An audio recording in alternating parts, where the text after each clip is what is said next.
Okay, here doing the final review of the entire book. The very last recording for it, the very last discussion, recapping the entire book. Do you want to screen share it or? Yeah, let's we need to finalize that last question from number 3. That's right. Yep. So let's do that one real quick. Perfect. All right. So we're just on. What have you learned from reading these chapters? Did the reading broaden your perspective about a difficult issue, whether personal or societal? Yeah, I think something that the chapter brought up that was an issue was the political side of things, having to deal with the butting heads of two different people or different groups that have different opinions, trying to conflict that between your work life and the life of your personality. So that was one of the things that he did a good job explaining about in the book. Yeah, my main thing was, or takeaway towards the end of, especially towards the end of it, was the whole politics, not just in terms of like, political parties and stuff like that, but like who's in your corner, who's not in your corner, make sure keep good relationships, that kind of stuff. That was kind of the main takeaway for me towards the end of the book. Agreed. Cool. So that was our last question there. Let's get into the fourth technical meeting and start our thing. It says host has disabled attendee screen sharing. Let's do this.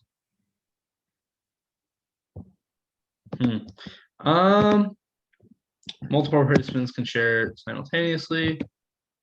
Oh, I got it now. There we go. Perfect. Let's see. Cool. I'm not sure what you can see. I can see your screen. Yeah. Okay. I've never had to do this before. So you're all good. I'll make sure our faces are out of the way. All right. Is my face like still in it for the? Yeah, it's still in it. You're all good. All right. So first question here is, what was the author's goal in writing the book and what ideas was he trying to get across? I think the main idea with the author was he was just trying to get the whole idea across of just what it's actually like in like your corporate America. You take a business as large as Disney, right? I mean that's almost as grand as it's going to get, right? And it's just so crazy. It's giving you how do I put this? It's showing you how, yeah, you have to work your way up in business, right? But then you can see setbacks, right? Mm-hmm. And once you have these setbacks, it's not necessarily, it's not over. I mean, you can still climb the ladder from where you're going after that as well. Yeah, absolutely. Persevering is a good way to put it. Yeah, I mean, it's essentially it's hard work, good relationships. It is kind of what he was trying to get out of the book, from at least from what I gather. Hard work, good relationships, make sure you're doing your job, be accountable, that kind of stuff. You can get really far just by doing that. And that everybody's like, they're all human too. They're not these large figures, larger than life figures. I mean, they go to Costco on the weekends with their wives. I mean, that's just the reality of it. Yeah, absolutely. I agree. So I'm just going to kind of jot down like synopsis and we'll go back in and make it paragraph form. But sounds good. I think one of his main goals was just to tell a story, really. Just let people know that there's more to Disney. There's more to a job. There's more to anything than you realize from a bystander's perspective. When I look at Disney, I think a couple movies, a theme park, but you don't think about all these background tasks that are going on, and someone's got to do them. And he's a successful man that helped build the company. So I think his goal in writing the book was just to give us a little bit more detail into what business is like, really, for someone who may not even be a businessman or might not even have a real idea of what business is all about. It's just a great introductory to learn about what business really is. Mm-hmm. So I think any ideas that he was trying to get across is just learning how to deal with like your meetings and how to deal with all that kind of stuff. Just a little bit more to the nitty-gritty aspect of business. Yeah, no, I would agree with that. Absolutely. Give me a second to type that out if you want to think about the next one. Yeah. So the next question is, what consequences does the author's ideas have?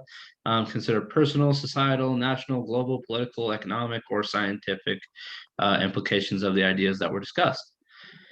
Um, if you're looking at like consequences of you know, of certain relationships or whatnot, um, in theory, right, you they talk about politics, right, and it comes more and more apparent every single time they talk about it, how how much politics is related to the corporate America. Just business in general. Um, but the main consequence I could see happening is say Disney, right? They align themselves. They're like Disney's. They want to reach all households, right? They want to be a super broad company that's super family friendly. That's good for everyone. But it becomes an issue too if say um, they want to start siding with certain like political candidates. They like, okay, maybe we'll side and we'll move towards like say an ABC, CNN, whatever. And then you have this other side of like Fox, right? And maybe if they shy away from that, it turns some people off. If that makes sense. It does, absolutely. Yeah, you just got to make sure that you're staying kind of down the middle. You don't really want to and even say he is like say he's a super liberal guy or whatnot and just loves the heck out of Obama, or maybe he was a super conservative guy and loved the heck out of Trump or whatnot. um, that shouldn't affect your business, right? It should him whether you're conservative, whether you're liberal, whatever it is, like that shouldn't affect your business. um, it should just be keep good relationships. You can do business with everybody. It doesn't matter who they are, as long as there is a point where there's the PR aspect that comes into play, but overall, you want to appeal to everybody. You can do business with everybody as long as they're good, genuine people. For sure. Yeah, that's a great way talking about the political side of things. I think one thing that he talked about, I don't know if it's necessarily a consequence, but just an idea that he had was the global aspect of Disney. How crazy of a reach Disney has everywhere, literally in every country. Um, so I think it's interesting to him how he noted just how far out everything goes with Disney, and how you have to consider how every action will affect the entire world. It's not just a mom and pop shop. Um, Yeah, so the global reach that he has, or that Disney has. yeah, absolutely. Yeah, no, you see, like what, 25 years Disney Shanghai, right? It is about what that's about what they said, right? That was the length of time, 25 years roughly. Yep. Um, it got set back by what, like 5 years, because somebody who was in business, they had some issues. Essentially, that Disney got burnt by it, so it set the process back another 5 years. It's just one of those realities. You got to be able to work with everybody. And when you're such a global business like Disney is, every decision you have to factor every decision you make, everything that you say. Um, you have to make sure that it's not going to necessarily upset all these other different cultures, right? Because like you and me, we probably think about Disneyland. We think Disneyland, Disney World, right? We don't think Disney Shanghai, Disney Paris, Disney, all that, right? Right.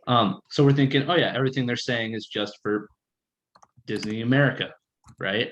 But really, everything they say has to be related to Disneyland, Disney World, Disney Shanghai, Disney Paris. It's not just what our little bubble thinks. They have to consider like the global situation that they've grown into.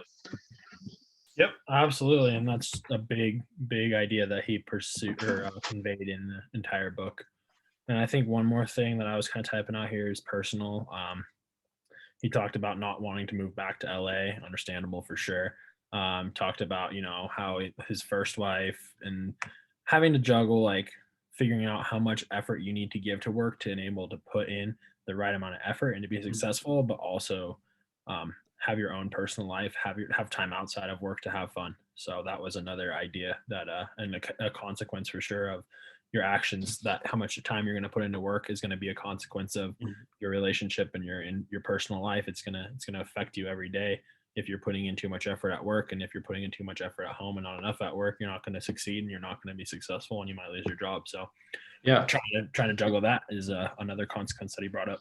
yeah. On the whole personal side, it's all about balance, right? If you're able to balance everything out, you got to know when to allocate resources versus you need to know when and where to allocate your resources. Yeah. All right, the third question here: how controversial are the issues raised in the book, and which side are you aligned on, and why?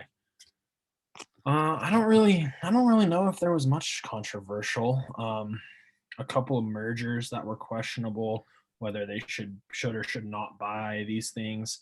Um, Mhm. I don't think it was really any issues that were going to raise a red flag or put them out of business because being Mhm. such a big company, they can take those risks. Yeah, absolutely.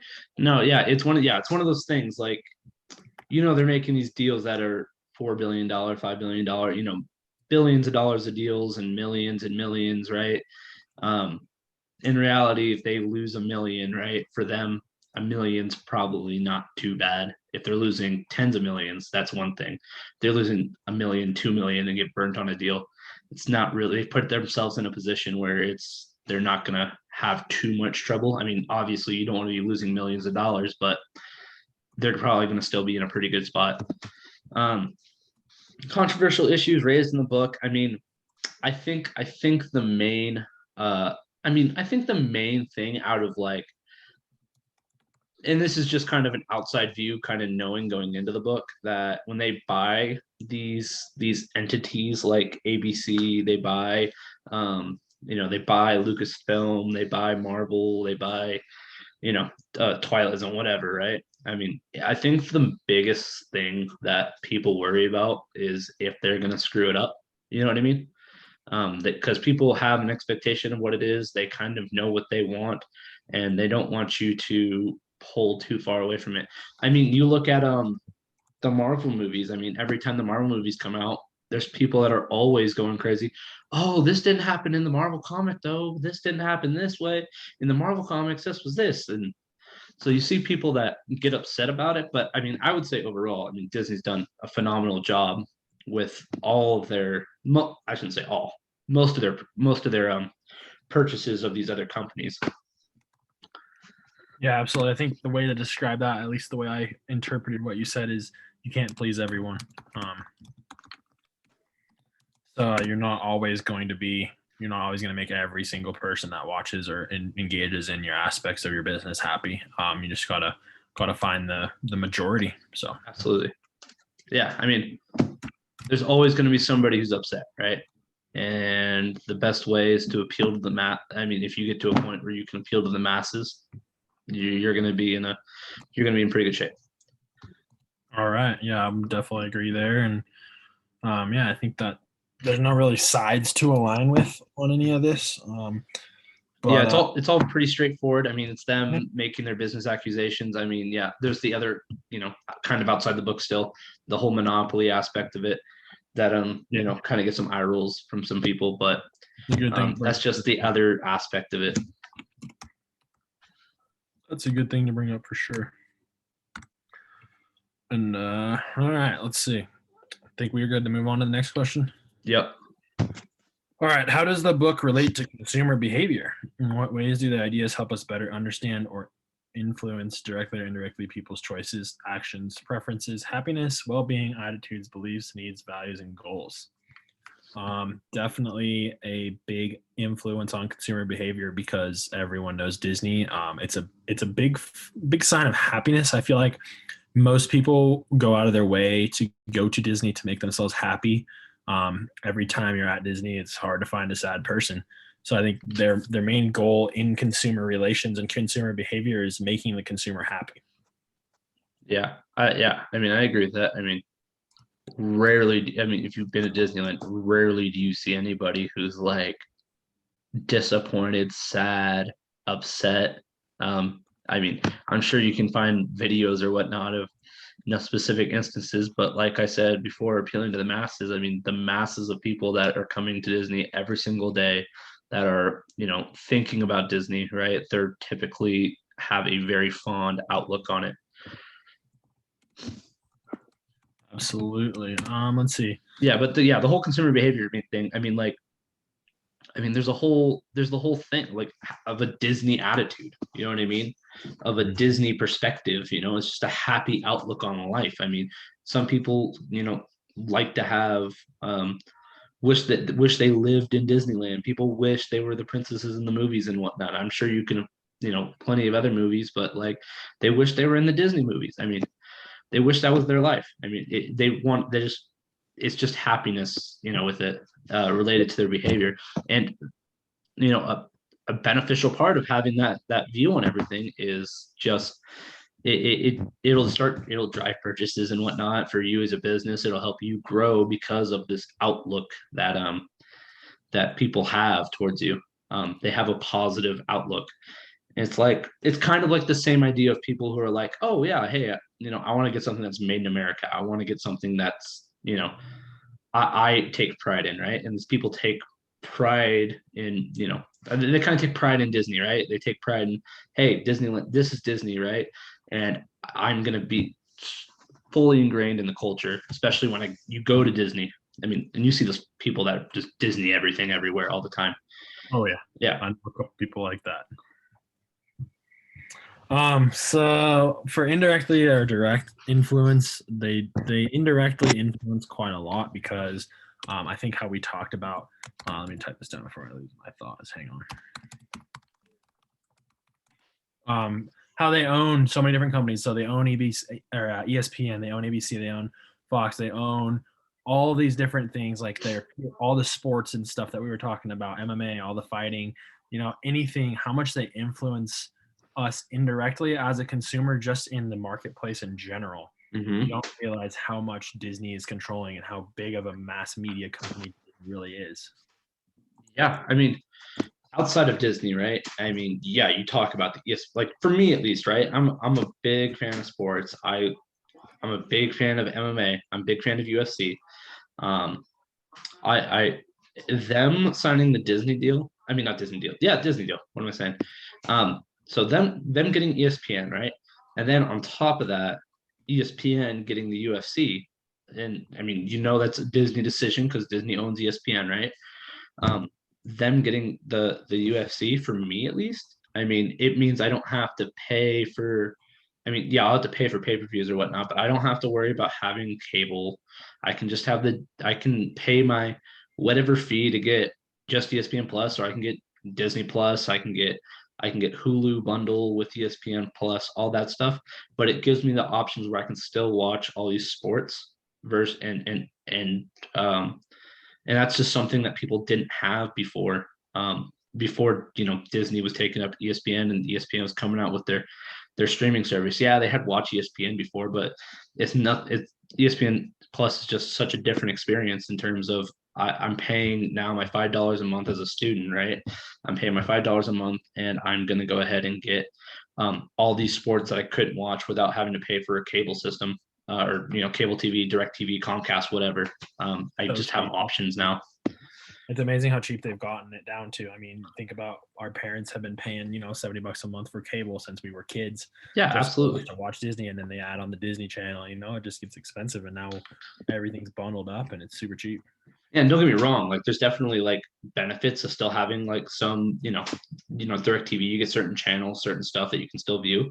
But I mean, overall, like the stuff you can get now just by having ESPN Plus, having Disney Plus. Like I can just pay for $5 for a Disney for ESPN Plus. I can pay for Disney Plus, Hulu, get that all in a bundle if I want to, and pay $10, right? Versus, and then I can pay another $5 on Amazon Prime and whatnot. And I have all this television still at my disposal. But yeah, absolutely, it's just kind of crazy. I'm only paying at that point. I'm paying like $15-20 a month versus $75. Crazy. I think that's a pretty good topic, is that indirect influence. I mean, I'm sure something I touched today has had relations with Disney, so it's just crazy to think about. And I was watching ESPN Plus earlier. That was directly to Disney. Yep. Crazy. We could go back to that one and add on, but let's keep going on here. What are some practical managerial insights gained from the book? How would the book help leaders, managers, and marketers make better decisions or become more successful? This is a huge part of this book, was managerial insights. Mm-hmm. Absolutely. Yeah. No. I mean, obviously, you see him. He goes from being the chairman at ABC, and he works his way up back up. He's project manager for Disney Shanghai, and then he becomes CEO, and now he's he's the man, right? So now like you see the whole process in the first half of the book of how he gets there, and that whole second half of the book is just him and all his managerial experience, all the tips that he's gotten, all that stuff. It just really, shows you what it's really like. It's kind of cool to see that, because I mean, like the quote in the book that I still think is fantastic is micromanaging is underrated, right? I mean, it's just that's something that people don't necessarily think about all the time, right? I mean, micromanaging is like, yeah, I don't want to be. A lot of people are like, hey, I don't want to be too, involved. I want to make sure that you guys can. I just want you guys to be able to get this done. But he talks about in the book, micromanaging is a big deal. I mean, every little detail is what matters. I mean, you have one ride shut down, it kind of ruins people's day, ruins their experience. I mean, like I just went to Disneyland, Thunder Mountain Railroad was shut down. I was really disappointed. Yeah, That sucks. yeah. I the last 3 times or 2 times I've been, I think 3 times. Last 3 times I've been to Disneyland, they've been shut. It's been shut down. So it's absolutely brutal. But yeah, I mean, it was close for refurbishment, which was the worst part. No, So but I yeah, no, think it's the little details, right? Of just making yeah, sure stuff's upkept and making sure everything's good. It can really make or break the experience that someone has with your company. 100%, man. I think another huge thing that the managerial insights was towards the end of the book when he had all the lessons to lead by, whole chapter about different things we can learn. It was literally like 10 pages of just different managerial things. Absolutely. One thing that spoke out to me, that was this quote: in any negotiation, be clear about where you stand from the beginning. There's no short-term gain worth the long-term erosion of trust that occurs when you go back on an expectation you created early on. Goes back to that no price on integrity thing. But one of the managerial insights that we have gained from reading this is just have that initial influx of what you want, be firm, be cognizant exactly what you want, make that deal known, so that way there's no second guessing, there's no hard feelings at the end, no matter which way the deal might go. Everyone is happy and everyone knows the exact expectations. Something definitely a worthy takeaway from the book. Yeah. I mean, yeah, and some of the other things. I mean, you could go through every single one of these chapters and you can take something out of it in terms of the insight. But I mean, you can even just look at the chapter names, and he gives you an insight of what you should be looking for. Like massive risks, right? They're massive, but they're calculated, right? And they can pay off. It's worth taking a risk if you can afford it. You know what I mean? And then there's he talks about making good deals, making sure you're going into business with honest people. Being straightforward and honest is a good way to work up. You don't have to lie. You don't have to be. You don't have to lie. You don't have to cheat. You don't have to steal. I mean, it's just it is what it is. You can be honest and straightforward in business. Nobody should go in with the intention that anybody's going to screw each other over. But yeah. Yep. And then another managerial insight, or this one's more practical, is treat others with respect is an undervalued currency when it comes to negotiating. A little respect goes a long way, and the absence of it can be very costly. So in every deal that he described, you notice how, at least I notice how every interaction with someone, whether it was Steven Spielberg or the Star Wars guy, George Lucas. Yeah, George Lucas or Ike or Michael, any of the like high ups he worked with, he always had that respectful tone. He was always treating them equal or treating them better, and making sure that he treated them with utmost respect, no matter who they were, even if they were lesser than him, even if he was talking to base level employees. It was treating everyone with respect, and he talks about how that's undervalued. So that's a key takeaway for sure, right there. Yeah, respect's key. I mean, and then in terms of like growth of your business after that, I mean, you that goes into the growth of your business, right? You got to have respect, right?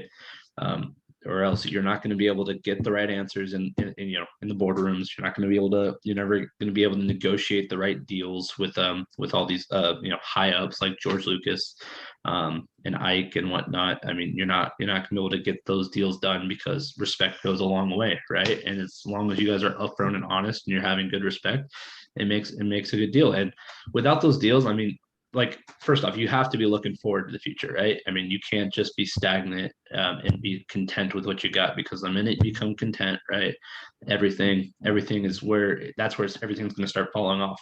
Because if you're not looking to grow, then there's only one place back to go, and there's only one place to go, right? And it's going to be down. So if you're looking at, you just got to look to grow, you got to look to innovate, you got to look to change the game, if you will. And not necessarily, don't stray too far from who you are, but like change, be willing to adapt. You're willing to push the edge of the envelope for sure. Huh? Man, I could go on about all these lessons to lead by. Yeah, There's so absolutely. many I mean, good it's things filled in with the it. book, man. It's crazy how much he's taught us. Well, let's keep moving on, I guess. If that's all right. Yeah. Let's see. So, did the book help you in any way at a personal level? Did it help you better understand yourself, your surroundings, or the people around you? Yeah. I mean, you look at everything that he talks about. I mean, yeah. I mean, he's talking about it in the sense of it's how you should conduct yourself in business, how he conducts himself, but it's also life lessons, right? It's not just how you should be acting. You shouldn't be acting about it, right? You should carry yourself in a certain way. You should treat everyone with respect. You shouldn't just be that guy who knows it all or whatnot.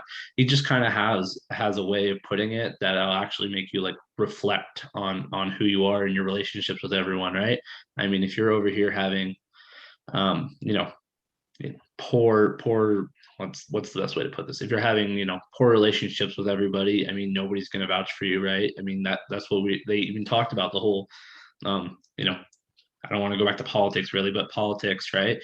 You got to politic your way and get people in your corner, right? But I mean, that's not necessarily being a con artist or whatnot, or trying to sell them. I mean, it's trying to sell them on yourself, right? And saying, hey, this is who I am. I'm going to be a straightforward guy. I'm going to, straight shooter. I'm going to be honest with you. You're going to be honest with me. And then you establish that respect that you need to have. Absolutely.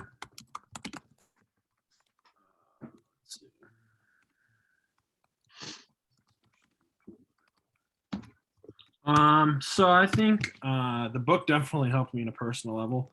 I'm about to graduate and go into a sales role. Starting at the bottom in the beginning of the book, I was kind of reading about how, he was the kind of kid to go tinker in the garage. He was the kind of kid to go out and ride his bike. He wasn't that strict, steadfast, focused on being a student or being a scholar or being a businessman. And so that kind of gave me a little bit of encouragement. Thinking about how he started in a similar situation that I'm sitting in right now, and just worked his way up, and knowing that that's possible. He wasn't born into anything crazy. He wasn't handed these lessons. He worked hard for it. And I think that helped me understand at a personal level that I can do that as well. So it helped me better understand that in myself, really. Yeah. I mean, yeah, all good points, right? I mean, yeah. Yeah, overall, I mean, all these lessons he tells you, right? I mean, in dealing in business, you can take back into your own life, and it can make all the difference, honestly. Because I mean, relationships, right? I mean, business too. You talk about, like, networking, right? And establishing relationships. I mean, it's a big thing, right? But I mean, even just in your day-to-day life, having relationships with whoever, right? Your classmates, they're going to be willing to help you learn. They're going to be willing to help you when you're struggling with homework, help you get through it. Your friends help you get through difficult situations. They're not going to be absent when you need them.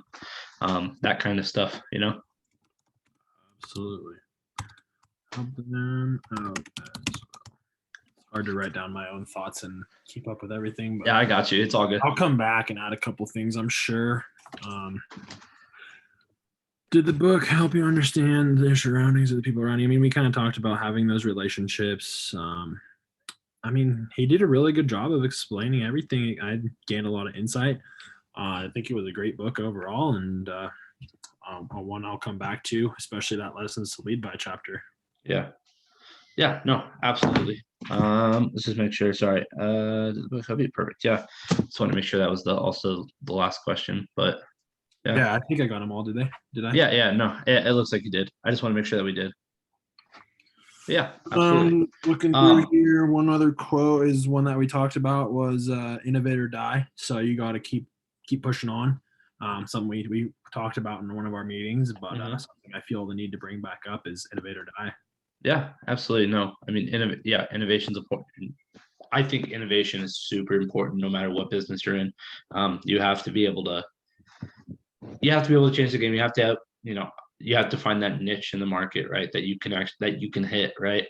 And you got to have a way to set yourself apart from your other competitors, right? Um, so I mean, it's just one of those deals. You need to be able to establish yourself and set yourself apart. Sure. But and innovation is a good way to do it. Um, yeah, I mean, overall, great book. I would recommend to anybody who's interested in learning how the business world really works and how to operate and function and work your way up the ladder in it.